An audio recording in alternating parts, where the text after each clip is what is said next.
Monday Night Football, baby. We're here. There's only one other good play on Minnesota.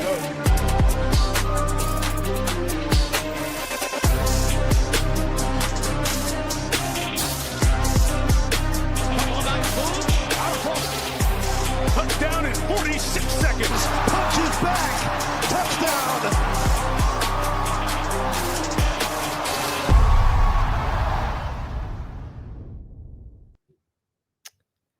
Oh, if you didn't know, it's the Print Factory on a Saturday morning, talking a little NFL action, 2-game slate over on DraftKings here for the big divisional battles between the Carolina Panthers and the Tampa Bay Buccaneers, and the Seattle Seahawks and the San Francisco 49ers. Massive games tonight to decide the division. We get a nice 2-game slate over on DraftKings. Big contest over there. And I got the Seahawks homer himself at Big T44 DFS on Twitter. If you want to tweet at him and harass him for gear or picks or anything else, winners, go ahead, do that. Why not? Just send it right over to him, Adam at Big T44 DFS.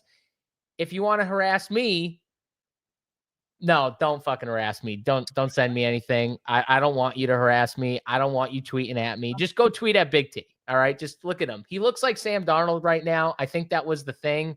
Tony, fun fact about Sam Darnold, your quarterback. I don't know if you know this. Do you know what he likes to do in his free time? Hopefully not play with Legos. No, it wasn't play with Legos. It's actually really random. And I can't even believe that I'm bringing this up, but I laughed so hard when I heard about it. And I was like, I have to tell Tony this. He likes to sit outside with a bird app. Not kidding you. Don't be trying to influence my action today and get me back on my Niners. The bird app tells him what bird is like tweeting or talking or the sound. He likes to do that in his free time. You. Plug my ears. Get my earplugs in. I can't hear stuff like this. Don't be telling me nonsense like this. He loves to listen to birds, and then the app tells him. No wonder he's throwing interceptions. I mean, of course the dude's throwing picks. He's out there bird watching. Just on his porch, just sitting in his chair, like at his front porch, just listening to the birds. I'm going to have to go change jerseys to start the show. I'm going to have to go upstairs, get Kittle back on. Yeah, you better get Kittle back on or something like that, too. I saw the video, too, so I saw, like, proof. There's, like, actual proof. There's a video out there, too. No good quarterback bird watches. Well, Sam Darnold does. That's what he likes to do in his free time. I saw it. It's real. Unbelievable. I'm gonna make sure you see it, too, just so you know who you're backing to go to the Super Bowl. Last time I made fun of a quarterback was the Alabama quarterback who plays with Legos in his free time, and they lost 67-0.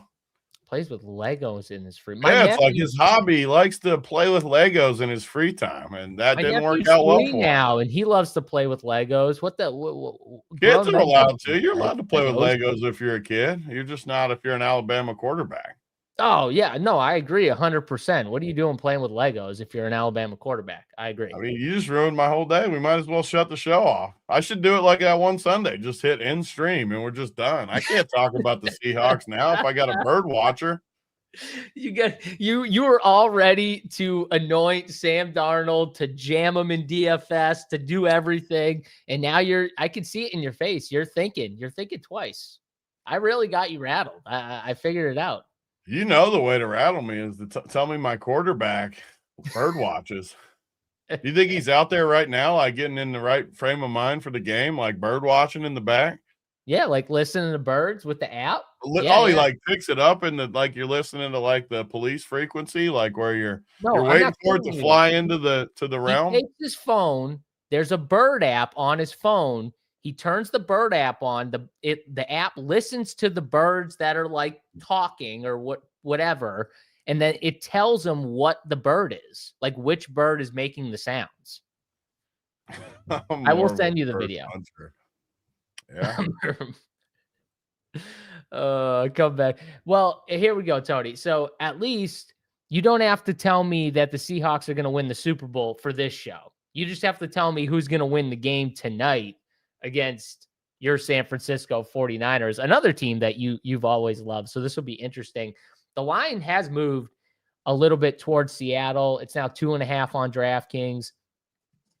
It looks like Trent Williams, their left tackle, is probably not going to play. It's not official though yet. He didn't practice all week, and it looks like he's doubtful. And it's also the left tackle for Seattle, Cross, is going to miss. So both teams without their left tackles, Tony. So that's something maybe to talk about here a little bit. But we got 2 games here. Which game are you more excited for? Are you more excited for the Seattle game, or did I ruin it?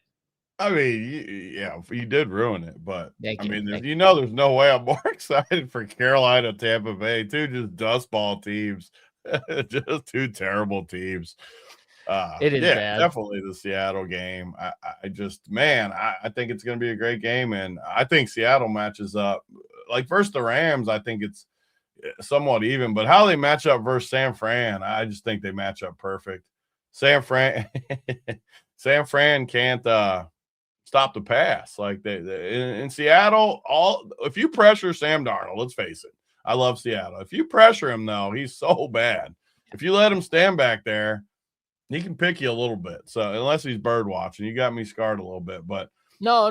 But let's be honest here. The 49ers pass rush right now is really bad. And really the coaches, I listened to one of the defensive coaches saying like, the defensive line, like we can't get a pass rush. Like there's just nothing, and that's got to change. And obviously the secondary gets shredded too, Tony, but it helps the secondary when you can get a little pressure on the quarterback, when the quarterback can just sit back there and, scan the field, go through progression.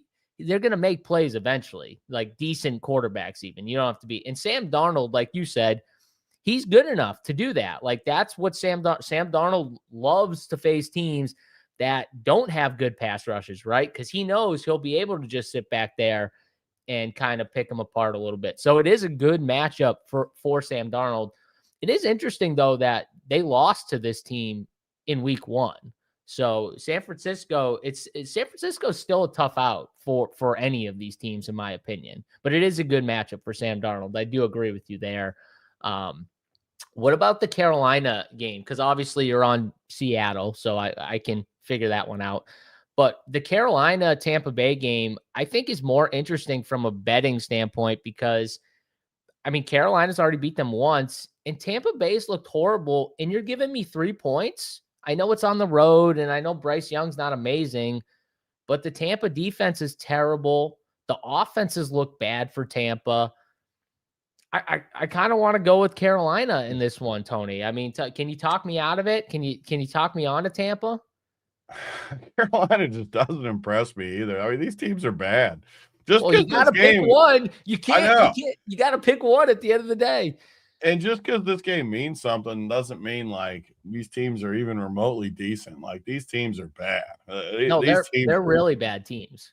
Like bad football, and they're both kind of not playing their best right now either. I don't think. Like I watched Carolina close last week. They look so bad. I don't know. Like Tampa Bay, I still look at the rosters though, and Tampa just has better players. And kind of this time of year, I'm always gonna look at who has better players. I don't know. I don't like Tampa either though. Like it's one of those games that I think it's easier too because in a fantasy sense, which we're talking about, the second game is just so much better fantasy wise. You have so many players and we always on 2 gamers like to kind of lean into one game heavier anyways. The way Carolina plays is terrible for fantasy too. They just play slow and run the clock, and you just feel like you can't get anything going with these Carolina games. I've tried to make them happen a lot in good matchups this year, and it just doesn't really. Was there ever a week? I'm sure there was a week. We've played. This is week 18. I'm sure there's been weeks that they've been okay, but for the most part, it's just a tough watch. But I think I'm picking Tampa still. I don't like it though. I don't like it. I'm not going to have a big bet on it or anything. I did want to say one thing too. Anyone wanting to play DraftKings contest, for whatever reason, they suck at sizing stuff. There is no sports today except these 2 NFL games. College football is winding down. MMA's not back for weeks. There is nothing today, and they undershoot the shit out of these. They're all selling out. So if anyone wants to play any of the main contests, you better get in right now because you're not getting in. Even by it might already be sold out. It was closed when the show started. So, yeah, if you want it, get in there. He said, "Is who playing for something?" Jason. All these teams today are playing for something. Yeah, all these teams. Winners get the division, right? That's the way. That's the way it goes. Loser is going to get the, either out of the playoffs or they're going to get like the 5 or the 6 seed. So that's the way these games are going. Pretty much like Carolina, Tampa. No, so actually, Tony, Carolina, Tampa. If Tampa wins, they are not in. They still need an Atlanta loss. So Tampa Bay's not in if they win. Carolina can still win the division. Really? Yes. Because Tampa lost last week or something? Because Atlanta beat the Rams last week. So a lot of things happened. So everyone was just assuming the Rams beat Atlanta, and then it's Tampa versus Carolina, winner gets the division. And that's not true because Atlanta ended up winning that game against the Rams, which really screwed Tampa. It didn't just screw the Rams, it screwed Tampa because now Tampa not only has to win, but they need to hope that New Orleans goes and beats Atlanta in week 18. Whereas if Carolina wins, they're just in. So that's I didn't even know that. I'm glad you said that because I didn't even know that part. I just assumed if you go to the odds, wins. they're like plus 340 on DraftKings, even though they're like minus 150 to win this game. They're plus 340 to win the division. That's why, because you're pretty much saying Tampa doesn't deserve to be in for the record, too. Like they have been so bad since like mid-season. So I'm not fighting for them, but I mean, for the record, how many of these teams in the big divisional games actually deserve it? Pittsburgh, Ravens, Carolina, Tampa. It's going to hurt me, too, when Baltimore gets in there because they don't deserve it. As much as anybody doesn't deserve it, they don't deserve it at all, and they're going to sneak in there. And the AFC sucks, so people are going to pick them. So we'll at least get a free winner once they get in because they suck. Yeah, we'll get a free winner for sure, but it's still annoying that they have a chance to get in thanks to Kalen. I wish Atlanta could get in over these two because I know they've stunk at times, but they at least have like a couple horses, like a couple dudes that like worry you a little bit. I would much rather see Atlanta get in there. Atlanta's gonna win. I forgot this too. Olave's already ruled out. They've got like no receivers. For Atlanta is gonna win that game. As long as they like want to win themselves, which they probably will. I mean, they've played hard to end this season. They do, and Tony, they don't have their first round pick.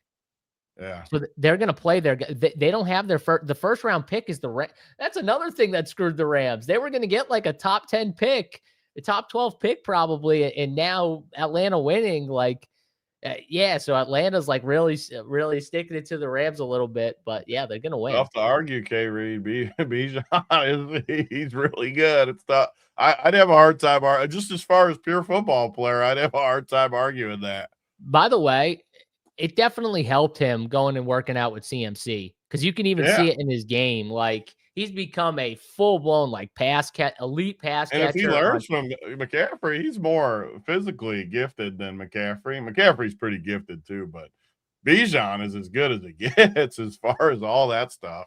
I mean, the workload that McCaffrey has been able to handle after so many seasons like this is just insane. But Bijan's a different level of just talent, right, Tony? He's just a different level. He's just a monster. Just a monster. All right, K. Reed. Enough. We'll settle this next week. I want your boys last week. I want Philly. I almost said St. Louis. I'm not sure you want the smoke. Your Rams you got problems with your Rams. I'm just telling you. We don't need to talk about them today, but yeah, you guys are believing too much. So this is what I need. I need 2 things here. Please, God. I need 2 things. I need the Rams to face the Eagles at some point in the playoffs. First round. Do you really want them to face the Eagles, though? Like, you just want them to go and face them? I mean, if you're the best team in football, you're going to have to beat the other best teams in football. Well, like, In the playoffs, you can't run and hide and just play Carolina or Tampa Bay. Those teams, there's only one of those teams. Green Bay, we got Green Bay too in there for you. Yeah, Green Bay's in there too, I guess. But my point is, like, the Rams can't play Green Bay unless they get to the finals, right? Because the Rams are the 5 or the 6, Green Bay's the 7. They're not gonna see Green Bay anyways. So it's dumb. It's like, okay, yeah, like we could get a Carolina or Tampa matchup, but like in the end, you're gonna have to beat the Eagles. You're gonna have to beat San Fran or Seattle. Like, you can't run and hide from those teams. The Rams are gonna have to beat probably 2 of those teams. So let's just get it over with, baby. First round. Let's just get it over with. First round. And then this is what's going to happen too, Tony. I'm calling it right now. You ready for this? Yeah. San Fran wins today. They get the 1 seed. Seattle gets the 5 seed. Seattle beats Carolina. Rams face the Eagles. Rams face the Eagles, beat the Eagles. And then the Rams and Seattle end up being the 5 and the 6, seeing each other in the NFC Championship game. That's exactly what happens. It's an interesting take. Bookmark it right now. That's what's happening. That's the path that we're going to get right My there. bookmark says the Rams are history. Gonzo. Nobody wants the Eagles. Yeah, okay, nobody wants the Eagles. No, the Eagles are, I agree with you. The Eagles are probably like the 2nd or 3rd best team in football right now. The Eagles are always just they're just tough. Like their offense stinks though too. Like, call it what it is. Their defense looks ready. Their offense, in spite of their offense, their defense is just amazing. So yeah, their defense is not, which is, again, I'm a defensive guy, and I'm taking Jalen Hurts over Sam Darnold. So if we get that matchup, I already know which way, because I'll get my good defense plus I think the better quarterback. But how's Philly going to score on Seattle? How's Seattle? You never look at Seattle's defense. That's your problem with Seattle. Like, you never give their defense enough credit. I can't wait till they own you. They've owned you 9 straight weeks, and they're gonna own you again today. Like, that's all they do is own you. San Fran, do it for us one more week here. Do it for us one more. You know what's actually funny is, for my best ball teams, I actually root for the opposite to happen, because I have less Seattle. And if Seattle loses, they're going to be much better best ball plays. But that's a discussion for another show here. You want to get into the slate, Tony, since we clearly are on opposite sides of these games from who's winning standpoint? We might as well go. I don't even want to be pigeonholed into a side on this. I do have to pick, though. We pick on this show. But, man, the first game, I hate Tampa, too. I hate both of these teams. I hate them. But, yeah. I'll take Tampa because I got to pick a team. But, man, yeah, let's get in. Look, we got to go positions, though, right? Yes, positions. All right, let's start at QB.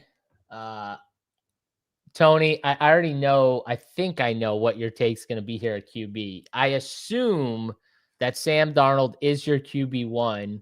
But if you're playing multiple teams, I assume you're not locking Sam Darnold. So who's the next QB if my assumption is correct and Sam Darnold is QB1? Yeah, I mean, it's Purdy and Darnold. Like, there's no way I'm playing Bryce. I mean, Bryce Young, I will say, the one good part is he's 4,800. They at least, a lot of times on these 2-game slates, they've done this thing where they, like, make them all basically the same price. At least they made him 1,500 cheaper than Purdy and 1,000 cheaper than Darnold. And you do have studs on the slate that you can pay up for. Like, they should have made him like even less, like 4,000 or something. But even at 4,800, the ownership, just looking across the industry, the ownership is basically dead even for all 4 guys. Like, and that means they priced it good. And honestly, the pricing, it looks solid because the totals are similar, 44 and 47.5. Even though I think the second game's a way better atmosphere for scoring, the totals are still similar, and the pricing makes it to where you can at least play all 4 of them. There's no way I'm playing Baker 200 cheaper than Darnold. He's looked terrible. You could, though. You could make a case for him. I just think Darnold, yeah. I mean, Purdy's looked really good, though. That's one of the reasons San Francisco just looks like a wagon on offense is Purdy's look great. Just Shanahan just knows how to get these guys dialed in. He looks great. So I can't say it's all in Sam Darnold for sure. Again, I'm not going to play 150 teams or anything, but say I play 5 teams, maybe it's 3 Darnold, 2 Purdy, or maybe it's 2 and 1 Bryce Young, because I do like to, even though I love the Seattle game, it's still a division game. It's still for the one. It could play a lot tighter than people think, and the first game could score a lot too. So, like, I will have probably one hedge team where, or whatever you want to call it, if not a hedge, where I just go a little crazy on that first game. And then the second game, like without building, maybe you play a JSN and McCaffrey or something. That's it. And then you just stack the first game every other spot or something like that, because obviously it would fit pretty good with Bryce Young type build. So even though I don't like that game, I do think that Bryce Young at 4,800. Again, I haven't built, so I want to do it during the show. Don't be surprised if by the end of the show I'm on Bryce Young a little bit, though. I don't know if the pricing, like, because I know I want to play McCaffrey and JSN, obviously. That's a lot of salary. Like guys like Kittle and different pieces. Like, you're going to need salary. So I'm interested at quarterback. I think it's a position I'm not locked in on, even though I like Darnold if I'm picking one. Yeah, I think there's 2 quarterbacks for me on this slate that are in play. One is Sam Darnold because of the elite matchup, but the other guy that gets an elite matchup, and maybe honestly the better matchup, is Bryce Young. Now, the matchup's better for sure. The atmosphere, like you said, the back and forth might not be as good, but Bryce Young from a matchup standpoint, I mean, QBs over the last like 5 weeks, this is one of the best spots for QBs. 5th most fantasy points allowed to the QB position. Tampa Bay is Bryce Young is set up, and that's how you beat Tampa. You beat Tampa by passing. The problem is you beat Carolina by running, and that's kind of what killed this game last time they played a couple weeks ago. Was the clock just started running because Tampa was trying to run on the team. Carolina was trying to pass. You could see it in Bryce Young's pass attempts. He was throwing like 24 pass attempts a game. It went up to 32. So they were trying to throw a little bit more, even with Bryce Young, because of the matchup. And I would expect that again, as long as the weather is not like horrible or it's like downpour raining, which I know there might be some rain, so that might affect it a little bit. But I do want to lean into these matchups here. And right now, Bryce Young and Sam Darnold, to me, have the 2 best matchups. So for quarterback, that's kind of what I want to focus on. It was kind of like last week, Tony, where in my head, I was like, Malik Willis has the best matchup of all these quarterbacks, like by far, and he's cheap. So like in last slate, it didn't matter because I could get any stud I wanted to. This slate's a little different. Bryce Young, that $1,000 difference might matter to getting you CMC and McCaffrey, or I'm sorry, and JSN, if that's the route you want to go. So just because I was running it when it was going, like one thing, as we were saying it, again, I like to come into these shows with no info so we can talk it through. If I just run it naked with no sims, no anything, just projections, I'm getting 57% Bryce Young. So that tells you that the price does matter a lot. That makes sense because it's also probably jamming CMC and JSN. What's your CMC and JSN ownership? I haven't even flipped the running back yet. CMC 96%, JSN 91%. And I want to play them, so it makes sense. Like, I don't want to fade those 2 guys in this spot. And here's the thing: no one's gonna want to fade those 2 guys. And no one is gonna fade them for the record. So like everyone is gonna play them. But so that makes Bryce Young very intriguing from that standpoint. And he's got cheap guys you can pair him with. We'll get into those cheap guys, but yeah. So Sam Darnold and Bryce Young, those are the 2 guys I'm playing. I'm not going to play much Brock Purdy or Baker Mayfield, just because there's no price difference. Like, I'm getting a $500 discount on Sam Darnold. Okay, Brock Purdy's probably not going to rush 2 touchdowns like he did against the Bears. You know what I mean? So like, I'll take my chances taking the savings on these other 2 quarterbacks.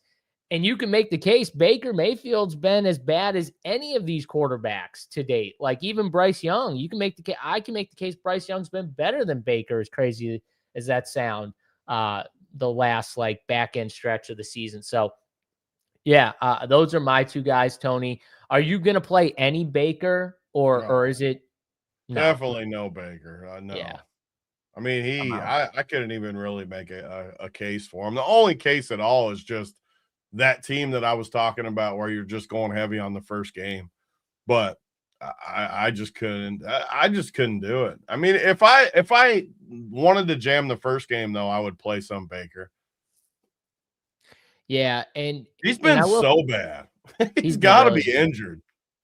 Yeah, he's got to be just playing through injuries. I mean, he was in MVP talks 8 weeks in. Like, he's been so bad. Yeah. So, and I think on top of it, too, people thought they were going to run through. They had a pretty, what looked like easy. They should have run through it. Yeah. And they didn't. They didn't. So, and on top of it, I forgot to even talk about this, but their defense took another hit. They're down their top corner, and their secondary is already really bad. And now Jamel Dean is out for this team. That's a huge loss for this team right now. So the secondary is where I think Carolina is going to attack them. They're clearly weak in the secondary, and teams were like, Dean was good enough where teams would just throw to the other side a lot.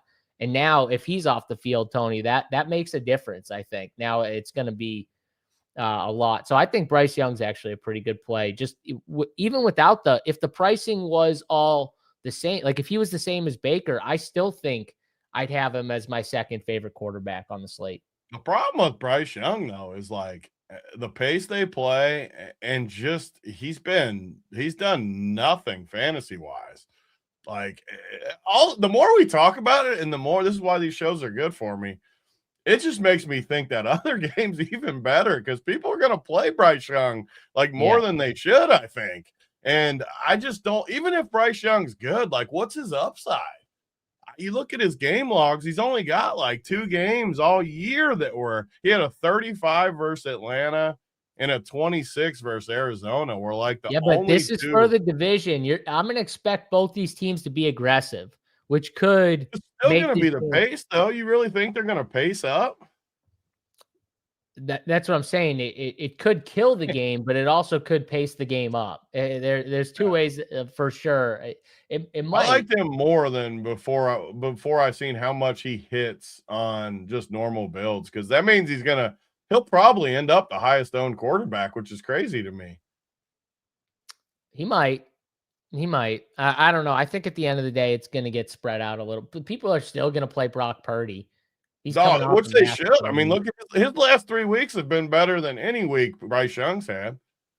Yeah, but if you're looking at his last 3, it's just Titans, Indy. Yeah, but it's a 40, a 32, and a 27. Like, I mean, Bryce Young's played bad teams too. That's true. That's true. I just have played Bryce Young so much this year for some reason, and he always pisses me off. They never push the pace. Ever. I'm trying to talk. I was more on him before we started talking about it. I like the price, though, still. The price is still the selling point for sure. I need to see, like, the values as we go through these other positions. Do I really need it? Like, because if it – I think that's what's going to force it on you, unless you have the balls to fade CMC or JSN. Which I'm definitely not doing that. So, like, I'll do anything before that. I'm not fading those 2. So, literally anything's on the table. But these 2 gamers, what's our signature move? We play one spot if we have to that could be a $2,500. Again, we're going to go through the positions. Yeah. I'll play anybody to not have to fade those guys. So, yeah. Yeah. Well, let's go to the running back position here. CMC, obviously, top dog. You got Bucky Irving, who's great, but, has had a couple down weeks. The running game wasn't working well against Miami last week. He lost some touches down at the goal line to Sean Tucker again, to Rashad White down inside the 5, Tony. So that's the thing that kind of has been hurting Bucky. Also, no Tristan Wirfs, definitely hurt last week. He's back, their best O lineman, so that's at least good. I think that'll help the running game. And I think the way you beat Carolina, honestly, is on the ground. I actually, their corners are pretty solid. Their corners are tough, but on the ground, I think is where teams try and beat them. And I think, Bucky's going to get a lot of touches, Tony. The problem is he doesn't get the touches inside the 5 that we want. So we're going to need him to break a long one or a longer one, which is annoying. So what are you doing? Because you're obviously playing McCaffrey, but what are you doing with this next tier? Bucky, Rico, Kenny Walker, Zach Charbonnet. Yeah, I mean, running back's going to be tough for me because McCaffrey. Another reason that I'm just for sure playing him is I don't like the rest of running back. I'm gonna like Seattle better in the pass game going against this San Fran defense. I mean, not that you can't play Charbonnet. You had him last week for 2 tutties. Gets 2 tutties. He scores every week, so that's a good thing. Will he score twice against San Francisco? Probably not. He'll probably score once though. He always scores one time. I bet he gets in there. Kenny Walker is what he is. I want the Seattle passing game, so I'm not going to like them. I don't really like picking on Tampa with a guy like Rico Dowdle. I like the guys that, even though Tampa's defense is bad, I like the guys more like Chuba, honestly, and he's 4,400. Honestly, yeah, I mean, again, just talking it through out loud a little bit, Chuba kind of matches up good, and his price point gives me savings off of a Bucky. Bucky's for sure number 2. I mean, make no mistake about it, but salary does come into play when you start playing different things. So he's definitely number 2. I don't like Rico. I don't like Kenny. I don't like Charbs. I mean, you can play like a Sean Tucker just because of his price, but just know that you're not going to get work unless it's like goal line or someone gets hurt or something. You're not going to get much, which is fine. It's a 2-game slate. Stuff happens. So I don't think he's like the worst play ever, but really that's it for me. McCaffrey's a lock. Bucky's number 2 if you can fit him. Any team I can fit Bucky, I'm just playing him. And then I think I wasn't planning on it, but I do think it's Chuba as my guy that I can play. I think he matches up better versus Tampa than these other guys, and I love the price point at 4,400. Hasn't been that great, but I think he could find his way into a little bit more time today. It's just a pure field play. Yeah, I mean, Tampa does give up receptions and receiving yards to running backs. I kind of get it. And Chuba's not getting as much on the ground. Only 15% of the rushing attempts last week. Rico Dowdle handled the majority of the rushing attempts, but the routes run were a lot closer. 45% for Rico Dowdle, 35% for Chuba. So I could see trying to lean into a low owned, I guess, Chuba here. He's another guy that is higher owned than I thought he would be, though. Just looking at it, like he's getting decent I think ownership. people look at these running backs kind of all the same, Tony. I don't think you're, like even Sean Tucker. So what is Sean Tucker? They're only using him really at the goal line, unless there's an injury. That's the way they use Sean Tucker because they already got 2 guys that they like and have roles for. So, what does Sean Tucker need to do to get there at 4,100? I think he might have to score twice to get you double digits. Unless the whole running back spot busts. Unless the whole running back spot. And I think multiple running backs get double digits. What is so this mean? Oh, he wants you. Yeah. JSU's sleeping at the wheel on you, BG. I didn't know what you were talking about. And then I realized it on the screen. And he always shows another thing. He always shows the freaking all the zeros at the bottom. I was waiting for it too. I was waiting for Tony to talk about the zeros. And Cam Akers, like he just, how does that not bother you seeing Cam Akers on your sheet? Okay. You don't even notice it, do you? Like you would never even see him on there. It's the first thing I see on that sheet is Cam Akers staring at me. I knew it was going to tilt you and you were going to talk about it. I wasn't looking at the screen until I pulled that message out. No, the zeros I'm talking about. Oh, not yeah, the zeros.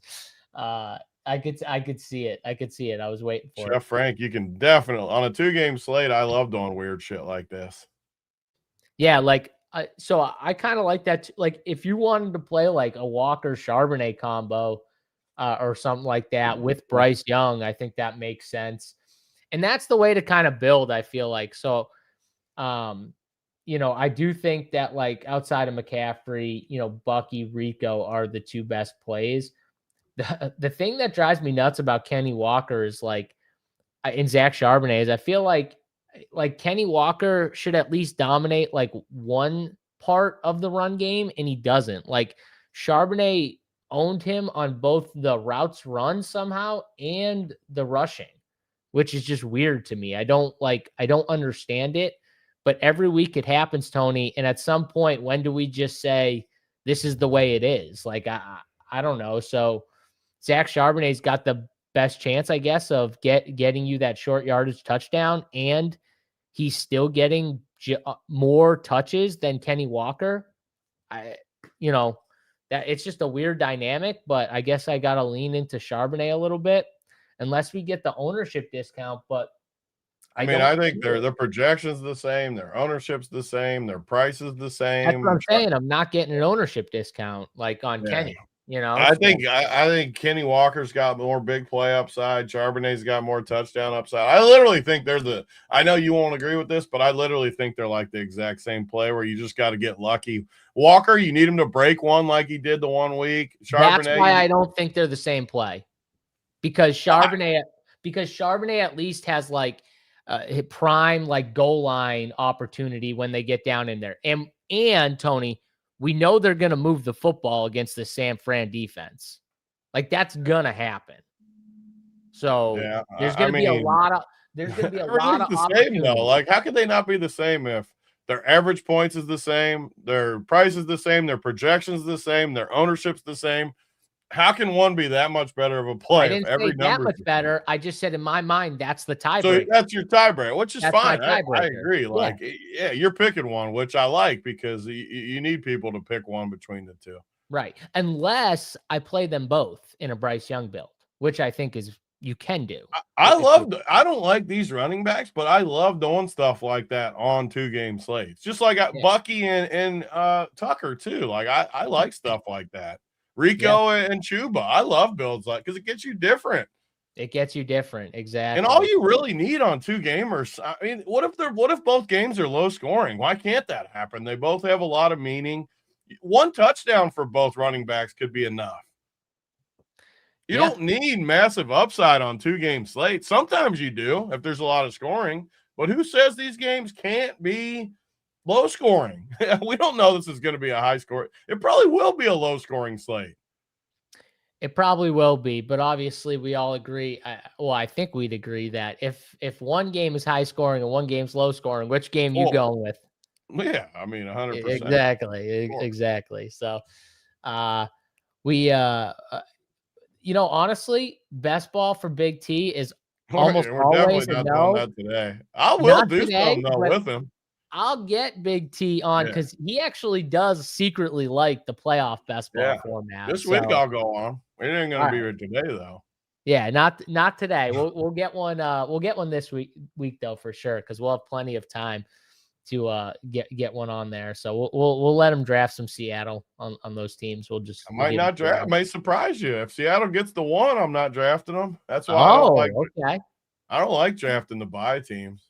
Yeah, I don't blame you. I don't like drafting them, but when the bye teams go to the Super Bowl, that's when you'll need them. So it's interesting, but I mean, outside of those guys that we talked about, like I'm not playing B-Rob. I struggle playing like Rashad White, but no way. You like Chuba a little bit. I like him because of the price more than anything. I don't like him. Like if I don't need that salary saving, which once we get to the cheaper positions, like I probably won't need it, honestly. Like yes. I mean the standard build is just going to be McCaffrey and Bucky, save it, tight end and receiver. Like that's just a standard build. That's why 2 running backs helps a lot, I think, on just to get you different. Yeah. Do you like the 3 running back builds at all or no? Again, I haven't built yet, but just running. Always on the 2 gamers. Again, I haven't run it today because I don't want to see it. But tight ends or running backs are kind of where I like tight ends usually. I always lean into because of the pricing. It just always works for me. And I feel like they always score on these slates.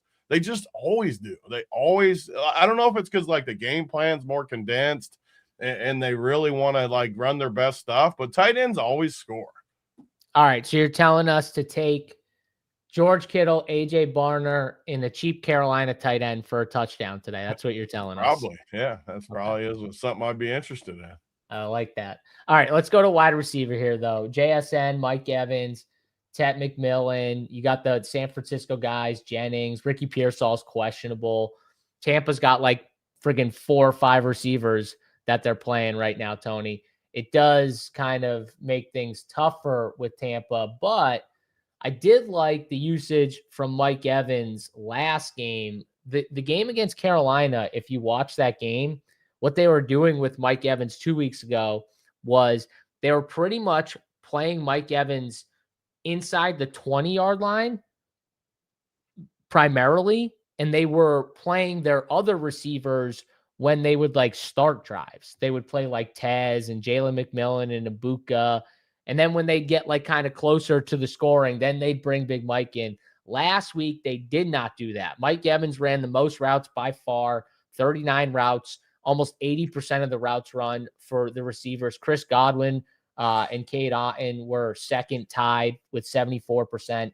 And then there was the split, Tony. Jalen McMillan and Ibuka, almost exact, 50% to 46. Jalen McMillan's slight edge on the routes run. And Tez Johnson only got 10%, and then the running backs here. So it does make things at least a little clearer because Godwin and Evans got all the snaps inside the 5. There were 3. Those 2 guys got all the snaps. I don't think Ibuka or McMillan saw 1 inside the 5 of the 3. But it does look like McMillan and Ibuka pretty much a split. Godwin, Evans, the clear guys from a playing time perspective. So what are you doing with Tampa first before we get into the other team's receivers?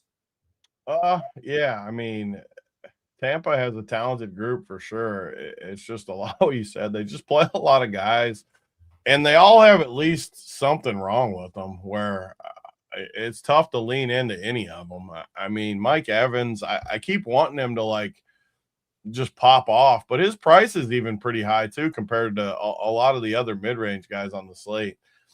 And he's going to get a lot of ownership. So my team's already going to be somewhat chalky just because I like the top guys, obviously, like everyone does.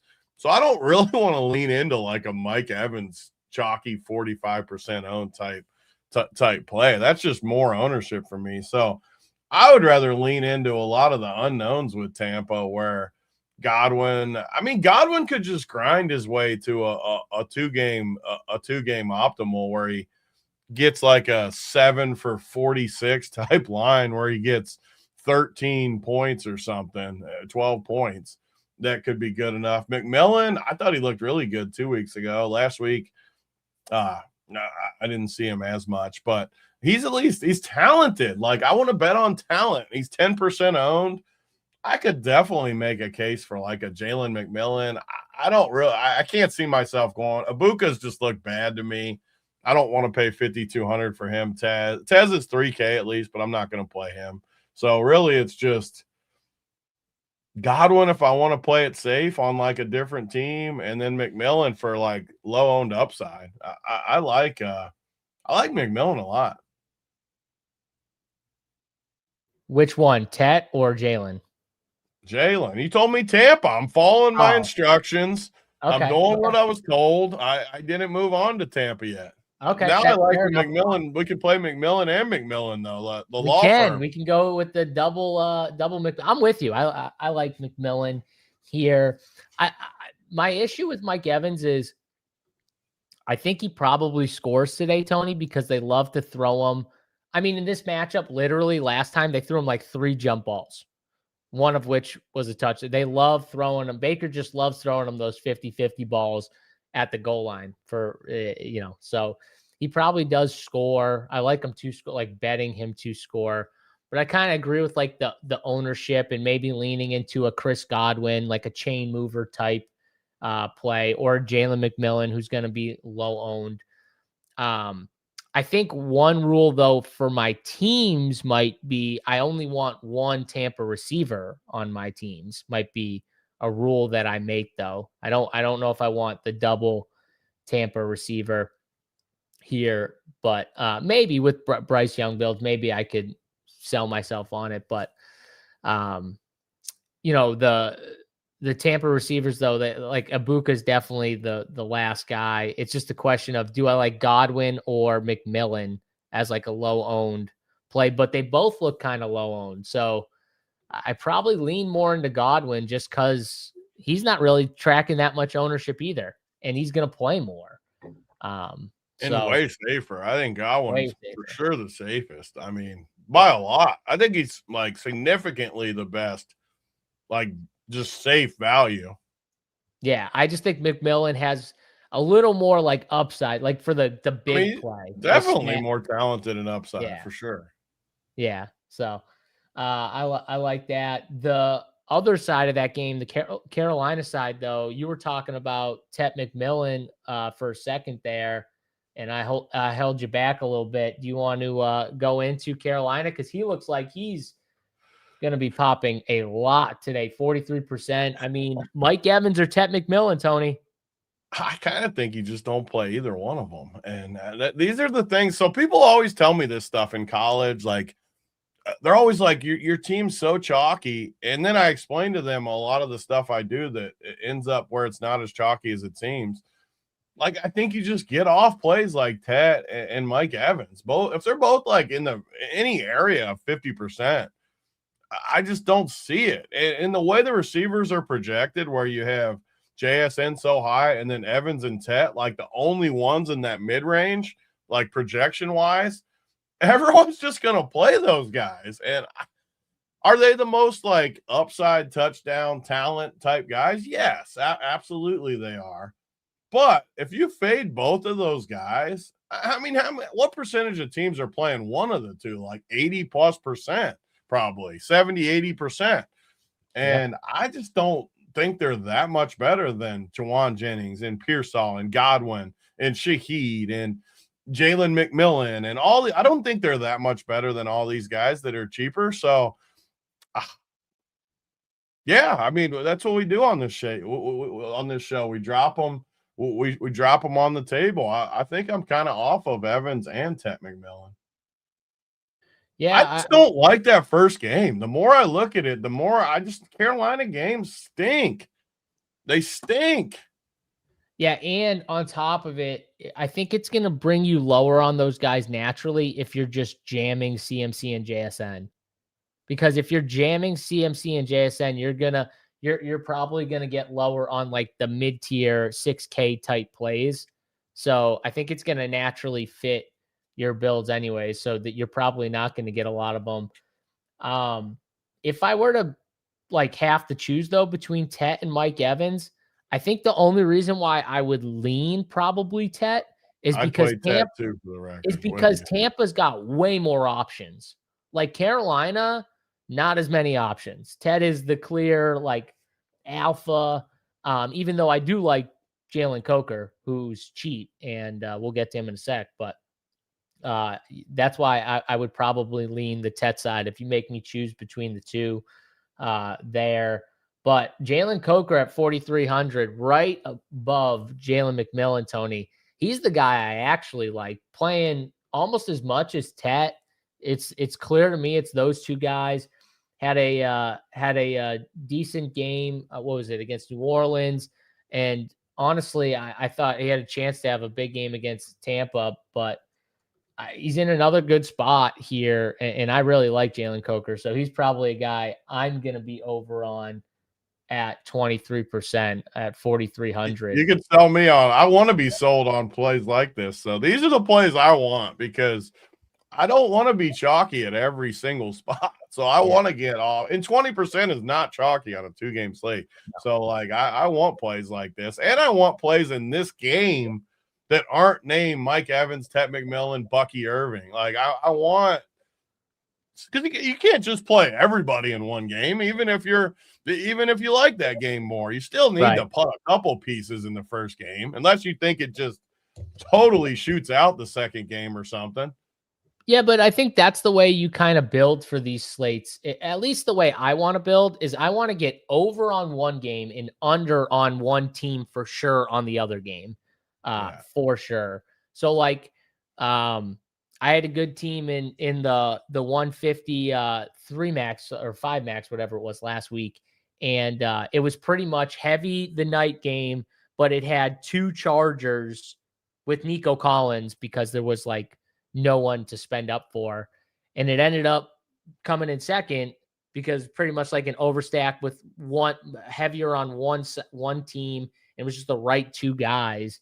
And that could easily be this game here, except in this spot, you don't have to spend up for someone just to spend up because you have all this cash. You're not gonna have as much cash to like save or salary to save on this slate. So it's a little different. So you could go literally with a full fade of one team on this slate and stack the other game and just play 1 or 2 plays from the other team first game and get there. I like those builds. Those are builds that make you unique naturally because I always talk about it on 2-game slates. Everyone wants to play guys from all these teams. Make no mistake about it. When everyone's building, just naturally, Tony, everyone's going to click a name from each of these 4 teams here. And I think that's a way to naturally get unique is to full fade a team in your build. Yeah. And I think it's pretty easy to do it in these games, or at least for me, because Carolina and Tampa are, I can definitely fade one of those 2 teams on all my builds. I probably can't fade San Fran or Seattle totally just because of what we talked about, where they have more top tier options for me, but I can definitely fade either Tampa or Carolina. And I love the strategy of that, like you said. Yeah, that's why I like to build more. Like on main slates, I'll fade guys, and on these slates, I like to build more with the strategy in mind than necessarily like, okay, I hate these guys or I hate this guy, like I can't play this guy. I like to build more that way. So you'll probably see like on my 3 max sheet, you'll have like some different like strategies where one game's heavy lean stack, one game, the other game's heavy stacked, and then something, shaded in the middle of that is the way I kind of like to play it. So you get like 3 types of games in your 3 teams. So that's at least the way I like to build. But the other wide receivers here, Tony, outside of Carolina and Tampa Bay, Seattle and San Francisco, which is your favorite game. So I assume you're going to like, these receivers here. Ricky Pearsall, questionable. I think he plays. He played last week. He looked amazing last week too, by the way. He looked really, really good to me. His route running is so good when he's healthy. The key is just keeping him healthy and everything like that. So what are you doing with, let's start with San Fran. What are you doing with these San Fran guys? Jennings, Pearsall, Demarcus Robinson, Kendrick Bourne, any of these guys? What are you doing with them? I love Pearsall with you. I think Pearsall is he looked so good last week, and he's the type of guy that can give Seattle troubles. He's can do so much. You can use him in a lot of areas. He's explosive. He can come underneath. He's just solid. He's been unfortunate with injuries and stuff, but he's just so solid. And Jennings, I mean, I'm always going to like Jennings. These prices in the 5Ks are just solid. So I'm going to like both of those guys for sure. Demarcus Robinson, I'm never really playing in this spot, 3,300. San Fran never wants to go that deep into their roster. The guys they got are solid. So I like the top 2. And then Seattle, obviously JSN. And then you got Shaheed is the guy that's just killed me. I just know one of these weeks he's going to catch a bomb. And last week, what did he get concussed just right away? Yeah. I literally turned the TV on and he was concussed. It was just so freaking annoying. I can't believe he's back for this game, honestly. I was fully expecting when I pulled it up at least to see questionable, but he's totally cleared. No, he's cleared.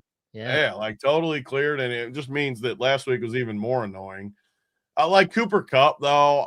I mean, I'm not playing Cooper Kupp at 3,600. So both these teams, just the top 2 guys. I mean, JSN, Shaheed, I really like the JSN, Jawan Jennings Pearsall build, though, where those are your three receivers, and you're just stacking up this game because Jawan Jennings can grind his way to about 15. Pearsall can do it in the grind or get there either way. So, yeah, I mean, I like the top two guys a lot from these two teams. Little narrative too. Jawan Jennings would be the first receiver since 2002. If he catches one more touchdown, 10 plus receiving touchdowns in a season since Terrell Owens in 2002. So I'm actually stunned that he has 9 touchdowns. It's crazy. But I don't remember him like scoring that much. Yeah, but he's one of those receivers, like he probably had like 2 games where he had double-digit receiving touchdowns, and we don't even like we totally forget about it, but like he's one of those type of receivers. So, but yeah, I agree with like the Pearsall. I like Shaheed. I think it's a great matchup for Shaheed. Oh, me. You don't have to even sell me hard on him. One time, can this freaking guy house one for me where it's not a punt? This is a great spot for him to house because Sam Darnold's going to have all the time in the world in the pocket. So those deep developing routes down the field are going to have time. And that is what you want with someone like Rashid Shaheed. We saw it last week with Luther Burden and Caleb Williams. Long route down the field. That's Shaheed. I think Shaheed could catch a deep one, maybe 2. Who knows? Maybe 2. But yeah, I like Rashid Shaheed a lot. I think this is the matchup, Tony. Of all the matchups, this is the spot I feel like for Rashid Shaheed to house a long one. I think he actually housed a long one. Yeah, week 2, San Francisco against New Orleans, Tony. He housed a 39-yarder, 4 receptions, 52 yards and a touchdown, Shaheed. So, yeah, I think we're going back to it. Rashid Shaheed in the spot. He disappointed you last week, Tony, but that just means we got not just last week. I've played him every week since he's got to Seattle. So. Got that kick return touchdown against my Rams. That did feel good on you, but it was still only worth 6 points. As fun as the play was. I do think Jennings scores here too. So if you want like any touchdown, I don't know if Jennings is gonna I don't think Jennings is gonna crush Seattle. But I do think he could get in the box here. Kind of like Mike. He doesn't have to fully. That's the good part about 2 gamers, which you brought up last week. You don't have to go crazy on 2 gamers. It's not a main slate. Decent chance if you get to 15, you're in the winner. There's a real good chance. Yeah, so, you need almost all your guys to get double digits is kind of the key. So that's what you want. And like you said, if you're getting 15 plus from all your guys, you're sitting really, unless it's unless we get another Bears San Francisco shootout where everyone is just smashing. And even then, if you got 15 from every spot, you might not have the dead nuts, but you're gonna feel good about your team. Yeah, but I'm saying if you don't have 7 guys from that game, you're probably screwed from shipping. You know what I'm saying? If that game goes nuts like that, but I think it's a good one to kind of focus on here. Shaheed's my favorite cheap play, and I'm with you on Pearsall though. Overall, he's the best guy, and who knows? Kittle's going to be back, Tony, but who knows if he's fully back. And we saw them without Kittle. Pearsall was more involved. I do think that kind of makes some sense to me here. Anything else at the receiver position that we didn't talk about before we move on to the tight end spot? Nope. All right, let's go to tight ends here, where George Kittle looks like he's probably going to give it a go. He is still questionable to play here, but he did log some practice time, which bodes well for him to go this week. I'm sure he'll test it out, see how it feels beforehand, but feels like he's gonna go here. And he's 6K, Tony, which I mean, I know it's a good spot. Both these teams actually have struggled a little bit with tight ends, so it's kind of a good spot for the tight ends here, Tony. He's had 22 and 27 his last 2 games. 8 and 9 targets, 7 and 8 receptions, touchdown in both those games. I mean, Brock Purdy, when he's out there, Brock Purdy's been feeding George Kittle. Yeah. I mean, he's always going to. It's just Kittle is so, again, I'm not saying anything people don't know, but he's just so important to what they do. Just so freaking important. And in bigger games, he's even more important than other games, because some games they kind of just put him out there and he blocks and different things. But on a slate like this, like if you took him off the slate for whatever reason, I mean, the whole slate would be different just because this projection. Yeah, he's 6K, but he's got a 15-16 projection. Everybody else is basically single digits. Yeah, you have to decide what to do with him. I don't think it's a game you have to play him because he is banged up. And you don't truly know how banged up. It's a big game. Definitely, if it wasn't for the 1 seed, he wouldn't be playing. No, which does mean something because I know they want the 1 seed. Everyone does. But they also want health going into the playoffs. And if he's like not able to go at full strength, they're not just going to throw him out there just for the 1 seed to risk his further injury. So you have to at least weigh it a little bit, which – I think the projection's solid, though. I mean, somewhere around 14 or 15, I think that's solid. The way I'm building, I don't have to land in that range. That's where Mike Evans, that's where Tet, that's where Kittle are. I don't have to land there, but it's another spot that I just don't – like maybe it comes down to running back. Do I play Bucky Irving and A.J. Barner, or do I play Kittle and Chuba or something like that, where it's like one of those type things? I don't know. Honestly, I'm not sold either way. I think the projection's good, and I like to build through SaberSim, where I put my projections in. I kind of see what it gives me. So if I leave him at 15, right now I get a lot of him at 15. I get like 58% of him, which is honestly where his ownership is. So I'm somewhere around the field on him. I like AJ Barner the most, but I think a lot of people will like AJ Barner the most too. His price works for me. His matchup works for me. Everything kind of works for that. And then you get to the more important guys to me. I'm not going to play Cade Otton at 3,200. I don't like the matchup. I'm not going to play any of the dead guys at 2,500, but Tommy Tremble at 2,700, I think is a good punt. And Mitchell Evans, I love this kid in college, 2,500. And again, even if it just means you're getting different with like a Mitchell Evans, you get max savings, which maybe you get up to an extra running back like Bucky or something. You don't have to punt, and you just get different. And this dude's talented. Why can't he score on Tampa Bay at 2,500 and no ownership? So for me, I think I would rank tight ends AJ Barner and then Kittle, obviously the two good plays. But I'm curious let me see what my Mitchell Evans build. Let me see what it gives, because it only gives me one. So it would give you McCaffrey, Bucky, Evans. It basically gives you everything by doing that. Right. Which I'm good with. Like we talked about fading like Tet and Mike Evans. If by playing Evans, I said Mike Evans, but if playing Mitchell Evans lets me literally get every top play, I can do that. I have no problem with that, because tight end is not great. I like Barner, but tight end, what if Kittle gets banged up and AJ Barner bust? How good does Mitchell Evans look then at 2,500? Yeah, and Tampa Bay over the last 5 weeks, just looking at the numbers, Tampa Bay has been bleeding fantasy points to the tight end position, Tony. Most fantasy points per game given up by a decent margin, even ahead of your Bengals the last 5 weeks. So that is interesting. They've given up the most touchdowns of any team, 6 touchdowns over the last 5 games. Which is interesting to the tight end spot. So kind of leads even more into your point.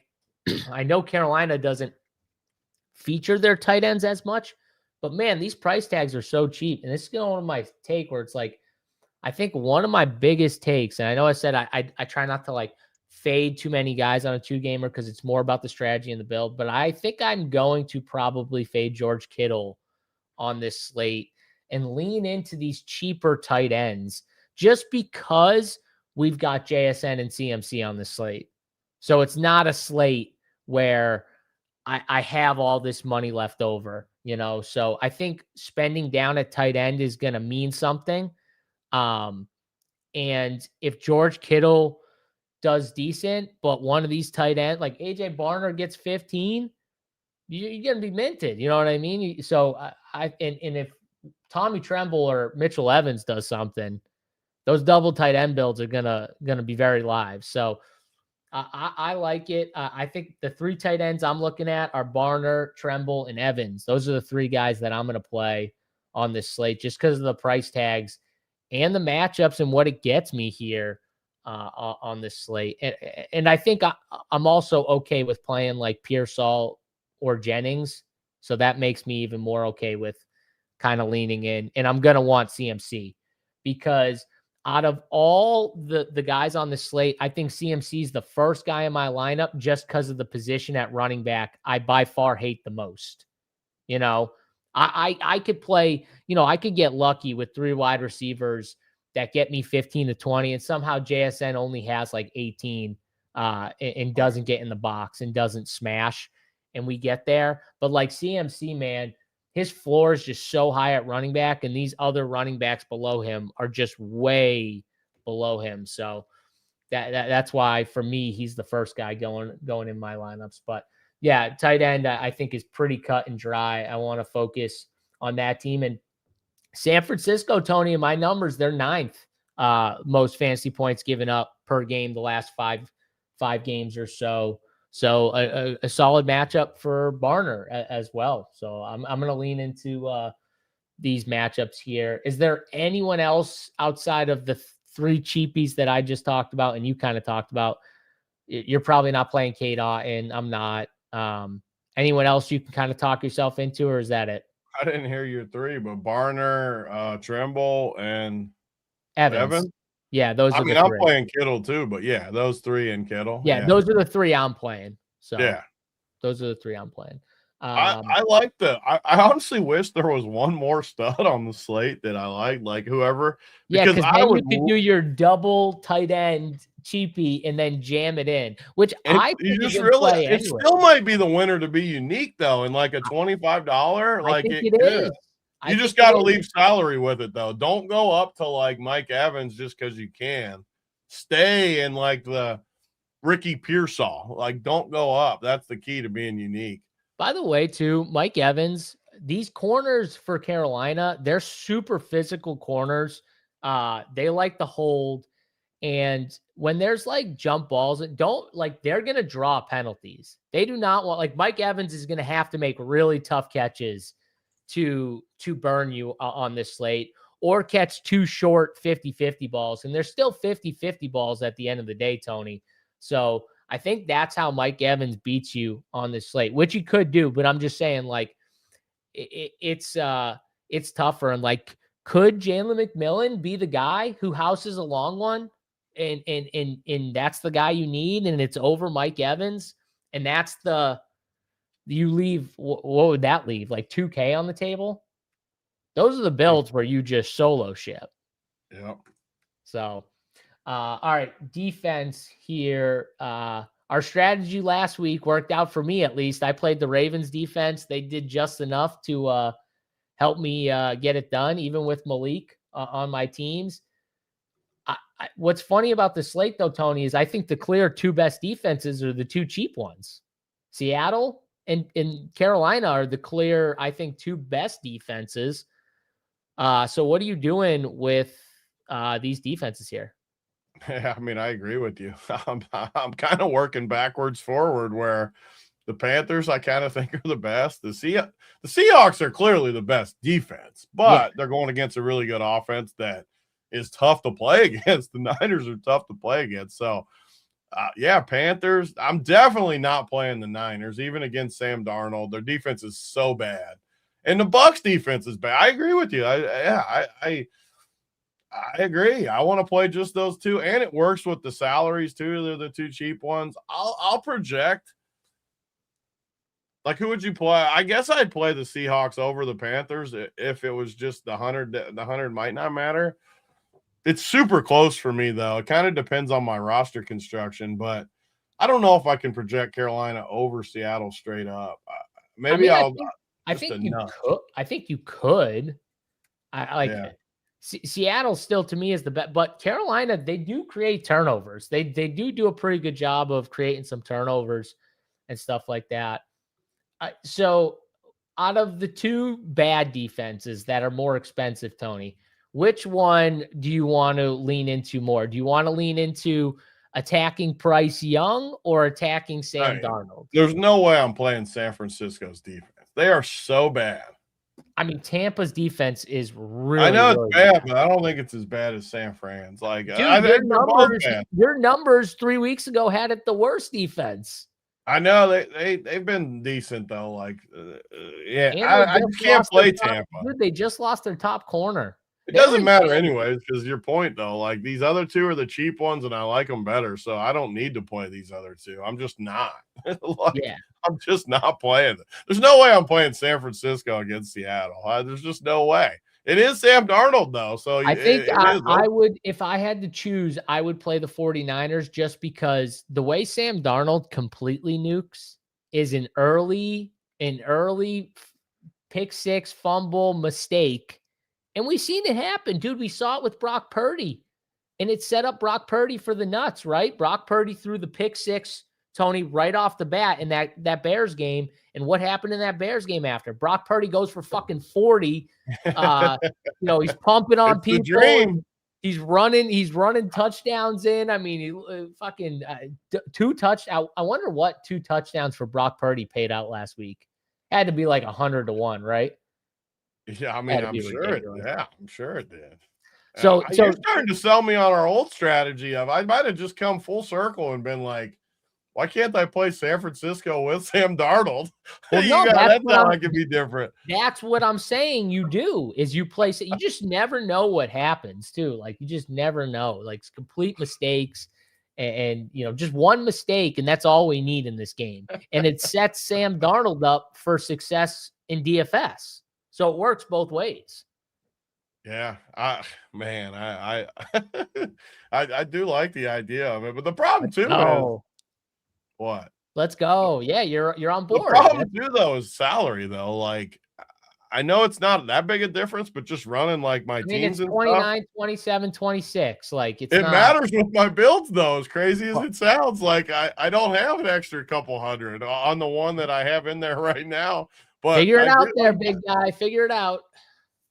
Yeah, I mean, just looking at it, I do like the idea of doing it, but yeah, I don't know. If I was playing a bunch of teams, I would definitely have some of that, though, the more I think about it.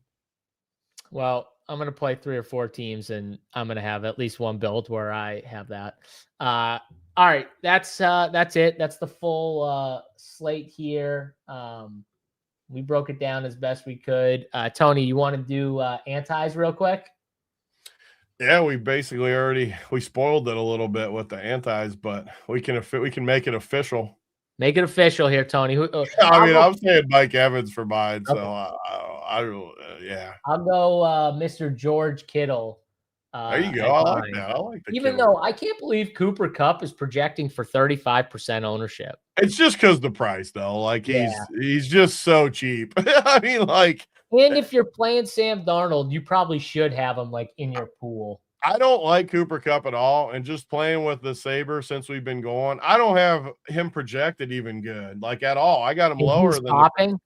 Not popping, but he gets like the builds that he does hit on. You look at it and you're like, I can see that. That makes sense at least. Yeah, because it's just his price. Like he's not priced like Cooper. He's priced like a total scrub. He's priced like DeMarcus Robinson. So like you have to look at it. You gotta ignore that it's Cooper Kupp and just be like, I don't like him, but I mean, who in the 3Ks at receiver would you rather have than him? Nobody. That's what I don't like the 3Ks, but like it. Yeah, if I'm playing Darnold, I mean, I don't know. Yeah. All right, play of the day here, Tony. Let's do it. Who's the play of the day? I mean, this is where it gets tricky, just because. Do you want me to go first? It's obvious. So let me see who's not gonna be crazy. Oh, so we do. Can I go first, or Yeah, go, because I don't have anyone in mind. All right, my plays. Well, you want to do low and high? Is that how you do it, or just We one? can do. You're the boss. Oh, Ricky P. Don't you steal Ricky. Ricky P's good. I won't steal him from you, even though he was in I consideration. don't know if he's mine either, but I'm gonna give two cheap plays here, Tony. Ready for this? I'm gonna give two cheap plays. Jalen Coker, Rashid Shaheed, plays of the day here. I think both those guys get in the box. I like them a lot. I'm so happy you like Shaheed. It makes me so happy because I want to play him in this matchup. I'm playing him on all my teams. I'm playing him on all You're my speaking teams. my language here. I am very happy that I want to play him bad. Yeah. I guess I'll give AJ Barner for my. Ooh, I like it. He's chalky though. That's why I didn't really want to give him because I I already have JS and McCaffrey. Give a low owned guy. The low owned.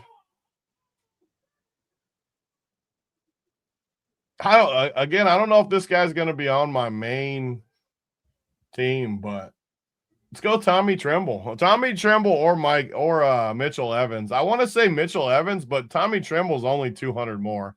So one of those guys, I'm saying one of those guys ends up being a sneaky millionaire winner today. I like it. Plus 500 for Tommy Tremble. And that's two tight ends too. Use two of those three I just said. I like that build where you use two of those three. You can't use the two Carolina guys. You use AJ Barner and one of those guys. Don't use both cheap Carolina guys. No, definitely don't use both cheap Carolina. Well, if you have Bryce Young, I mean nothing's crazy in a two gamer, but I do struggle on this slate where you can only spend so much seeing 225, especially a team like Carolina who doesn't really throw like. I mean, you better get 3 touchdowns between the two of them. Yeah. All right. Yeah, that's gonna do it here for the show. We got to get out of here, get our stuff up, content up over at runpuresports.com. If you guys need DFS, sports betting, we got you covered here. Obviously, NFL today. We'll be back for the Wood Show tomorrow for the main slate, Week 18, Tony's favorite main slate of the year. But enjoy this awesome 2-game slate here with these two great games, or solid games, I would say anyways. One being for the division, the other one possibly being for the division, depending on who wins. And we'll see you guys tomorrow. Until then, good luck in your DraftKings, DFS, and betting over on DraftKings Sportsbook. For Big T, I'm JSU. We're out of here. Peace.